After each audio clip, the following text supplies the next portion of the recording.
Hello kids, welcome to our channel Personal Tutor. आज के इस वीडियो में हम डिस्कस करने जा रहे हैं कक्षा 10 एनसीईआरटी बोर्ड स्पर्श भाग 2 हिंदी से तोप पाठ के प्रश्नोत्तर। पाठ के पीछे का अभ्यास भी हम यहाँ डिस्कस करेंगे। पहला प्रश्न यहाँ पर दिया हुआ है, विरासत में मिली चीज़ों की बड़ी संभाल क्यों होती है, स्पष्ट कीजिए।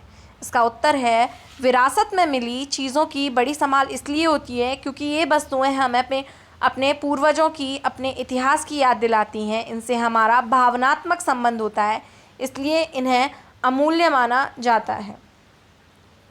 ये तात्कालिक परिस्थितियों की जानकारी के साथ दिशा निर्देश भी देती हैं, इसलिए इन्हें संभाल कर रखा जाता है। तो विरासत यानी कि हमें अपने पूर्वजों से जो भी चीज़ें मिलती हैं वो सभी विरासत में मिली हुई चीज़ें होती हैं और ये हमें हमारे पूर्वजों की, हमारे इतिहास की याद दिलाती हैं, इसलिए इन्हें संभाल कर रखना बहुत ही ज़रूरी होता है। अगला प्रश्न है, इस कविता से तोप के विषय में क्या जानकारी मिलती है। इसका उत्तर है, इस कविता में तोप के विषय में जानकारी मिलती है कि यह अंग्रेज़ों के समय की तोप है।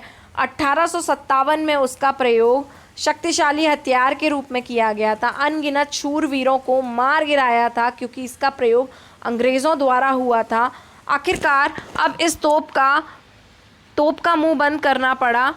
अब यह केवल खिलौना मात्र है। चिड़िया इस पर अपना घोंसला बना रही है, उसमें बच्चे खेल रहे हैं।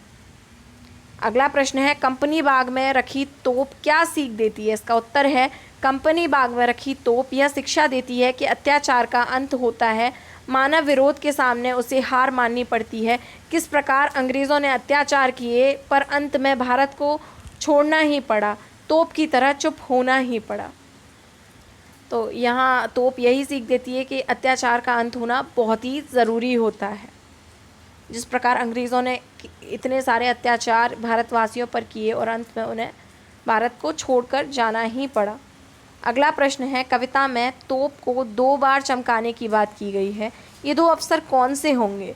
तो भारत की स्वतंत्रता के प्रतीक चिन्ह 2 बड़े त्यौहार 15 अगस्त और 26 जनवरी गणतंत्र दिवस हैं।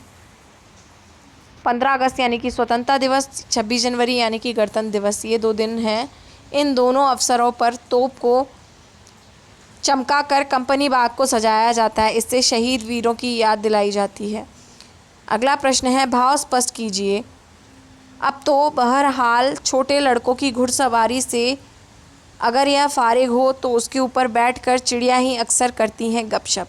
तो इसका हमने भावार्थ यहाँ पर लिखा है। इन पंक्तियों में कवि ने 1857 के स्वतंत्रता संघर्ष को दबाने हेतु जिस तोप ने ज़बरदस्त प्रदर्शन किया, कितने ही वीरों को अपनी गोली का निशाना बनाया, आखिरकार वह शांत हो गई है। उस पर अब छोटे लड़के बैठकर घुड़सवारी करते हैं तथा चिड़िया गपशप करती हैं। तो जिस तोप ने इतना विध्वंस मचाया था वो तोप क्या है, अब शांत हो चुकी है, चुप हो चुकी है।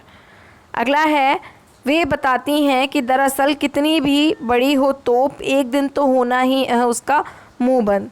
इसका उत्तर है, पक्षी तोप के मुंह में घुस जाते हैं। इस तरह यह पता चलता है कि कोई भी कितनी बड़ी अटारी क्यों ना हो, एक ना एक दिन वह समाप्त हो जाती है। हिंसा और निरंकुशता समाप्त होती ही है।